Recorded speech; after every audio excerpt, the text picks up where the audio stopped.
స్మితా సబర్వాల్ తరఫున defamation suit వేసిన lawyer Rachana Reddy గారు లైన్లో ఉన్నారు. నమస్తే అండి. నిన్న అవుట్లుక్ రిగ్రెట్స్ అంటూ ఏదైతే ప్రచురించిందో దానిలో ఇంతవరకు 36 గంటలుగా మీడియాలో చూస్తున్నాం, కానీ మాకు ఇంకా లీగల్ నోటీస్ అందలేదు అని మళ్ళీ కూడా వ్యంగ్యం వాడారనుకోండి అందులో. సో ఇంతకు లీగల్ నోటీస్ వాళ్ళకి వెళ్ళిందా? డిఫమేషన్ సూట్ పరిస్థితి ఏంటి? ఫస్ట్ మేడం లీగల్ నోటీస్ సంగతి మాట్లాడదాం. లీగల్ నోటీస్ వాళ్ళకు 200% చేరింది. మా దగ్గర కన్ఫర్మ్డ్ ట్రాకింగ్ ఉంది and confirmed receipts that the editor himself received it. Okay. So వాళ్ళకు అసలు అందలేదనే ప్రశ్ననే లేదు మేడం. వాళ్ళది రాశారు, మీరు చూసారో లేదా? నిన్న 36 hours గా వింటున్నారు. అండ్ ఇవాళ మార్నింగ్ కూడా, ఇవాళ ఉదయం కూడా అదేంటి మాకు ఇంకా అందలేదు అది ఇదని వస్తుండే. But absolutely not madam. As Smita's lawyer, I can give you 100% confirmation that వాళ్ళకు లీగల్ నోటీస్ చేరిపోయింది. Right. Yeah, okay.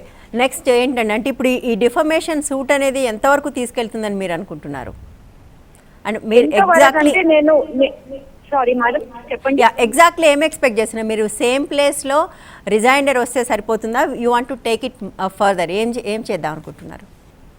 Smita Sabharwal garu, she is completely sticking to the legal notice in the sense apology while regret anedo pettaru, that is not acceptable to us. Okay.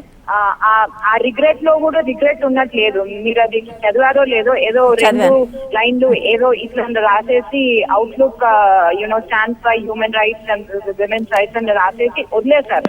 దాన్ని satire గా తీసుకోవాలి, serious గా తీసుకోకూడదు అంటున్నారండి. అదొక satire మాత్రమే. Satire కాదు madam అది. It is not satire, it is completely below the belt. Bureaucracy in India is supposed to be in the shadows. While they are involved in important administrative policy making, they work with the government. వాళ్ళు అంత research లేకుండా, ఒకవేళ సెటైరే అనుకుంటే కావాలని అంత research లేకుండా ఆమె portfolio ఏందో తెలియదు, ఆమె ఏం చేస్తుందో తెలియదు, ఆమె అక్కడ ఎందుకుందో తెలియదు అంటే మీకు తెలుసుకోవాలని ఉంటే మీరు తెలుసుకోవచ్చు. కానీ మీరు కావాలని తెలుసుకోకుండా కావాలని అటువంటి క్యారికేచర్ పెట్టి ద చీఫ్ మినిస్టర్ ఆఫ్ తెలంగాణని ఇన్సల్ట్ చేసి, మేడం ని కూడా ఇన్సల్ట్ చేసి ఎందుకు? I mean what is the purpose of that?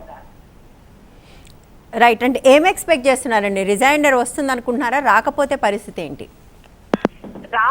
Rejoinder వస్తుంది, స్మితా సాబర్వాల్ గారు సాటిస్ఫైడ్ అయితేనే we will think of pressing it further. But మేము rejoinder వస్తుంది అని, but in spite of that legal notice లో నేను మీకు చూసారో లేరో క్లియర్ గా చెప్పిన, రీజాయినర్ వచ్చినా అపాలజీ వచ్చినా ఆ అపాలజీ ఎలా ఉండాలో క్లియర్ గా రాశాను.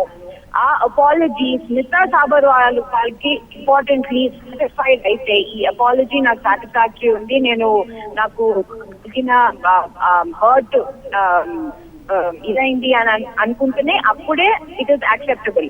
లేకపోతే we are pressing ahead with civil and criminal proceedings అండి.